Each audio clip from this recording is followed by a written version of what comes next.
மழை மேக நண்பர்கள், அன்பு குழந்தைகளே, ஒரு காலத்தில் சூரியன் ரொம்பவே உக்கிரமா சுட்டெரிச்ச ஒரு அழகான கிராமம் இருந்தது. அங்கே மரங்கள் எல்லாம் வாடி போய் குளம் குட்டையெல்லாம் வறண்டு போயிருந்துச்சு. எல்லாரும் மழையை எதிர்பார்த்து காத்துக்கிட்டு இருந்தாங்க. வானத்துல ஒரு மேகத்தை கூட பார்க்க முடியல. அந்த கிராமத்துல அமுதாவும் கதிரும்னு ரெண்டு சுட்டி பசங்க இருந்தாங்க. அவங்க எப்பவும் ஒன்னா இருப்பாங்க. மழை இல்லாததால அவங்க செல்லப் பிராணிகளும் விளையாடுற இடங்களும் கூட சோகமா இருந்துச்சு. ஒரு நாள் அமுதா வானத்தை பார்த்து, ஏன் மேகங்கள் வரமாட்டேங்குது, அவங்களுக்கு நம்மள பிடிக்கலையான்னு கேட்டா.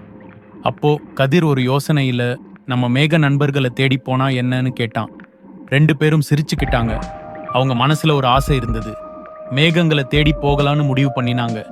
அவங்க மெதுவா ஒரு குன்றை நோக்கி நடந்தாங்க. அங்க போகும்போது ஒரு சின்ன ஓடை அவங்க கண்ணில் பட்டது. அது வறண்டு போய் பாறைகள் மட்டும் தெரிஞ்சுது. அப்போ அவங்களுக்கு புரிஞ்சுது மழை எவ்வளவு முக்கியம்னு. அவங்க மேகங்களை இன்னும் அதிகமா விரும்பினாங்க. அவங்க மலையேறி கொண்டிருக்கையில வானத்துல சின்னதா ஒரு மேகம் மிதந்து வந்துச்சு. அது ரொம்ப சின்ன மேகம். அமுதாவும் கதிரும் அந்த மேகத்தை பார்த்து, மழை மேக நண்பனே, வா எங்க கிராமத்துக்கு வான்னு மனசுக்குள்ள கூப்பிட்டாங்க. அவங்க மேல இருக்கிற காத்து அந்த மேகத்தை மெதுவா அவங்க பக்கமா கொண்டு வந்துச்சு. அந்த மேகம் அவங்களை பார்த்து சிரிப்பது போல் இருந்தது. அந்த மேகத்தோட சின்ன தம்பி மேகங்களும் ஒன்னு ஒன்னா வர ஆரம்பிச்சுது. அந்த மேக கூட்டங்கள் ஒன்னு சேர்ந்து வானத்தையே மூடிச்சு. அமுதாவும் கதிரும் ஆச்சரியமா பார்த்தாங்க. அவங்க மேக நண்பர்களை கூப்பிட்டதுக்கு பலன் கிடைச்சிச்சு. மெதுவா ஒரு சில துளிகள் விழுந்துச்சு.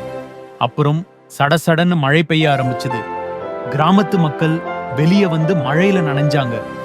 அமுதாவும் கதிரும் அவங்க மேக நண்பர்களை பார்த்து சிரிச்சுக்கிட்டே இருந்தாங்க. அந்த மழை வெறும் தண்ணி மட்டும் இல்ல, அது அன்பும் நம்பிக்கையும் இயற்கையோட அருளும்னு புரிஞ்சுக்கிட்டாங்க. மழை மேக நண்பர்கள் எப்பவும் நமக்கு துணையா இருப்பாங்க. சரியா குழந்தைகளே?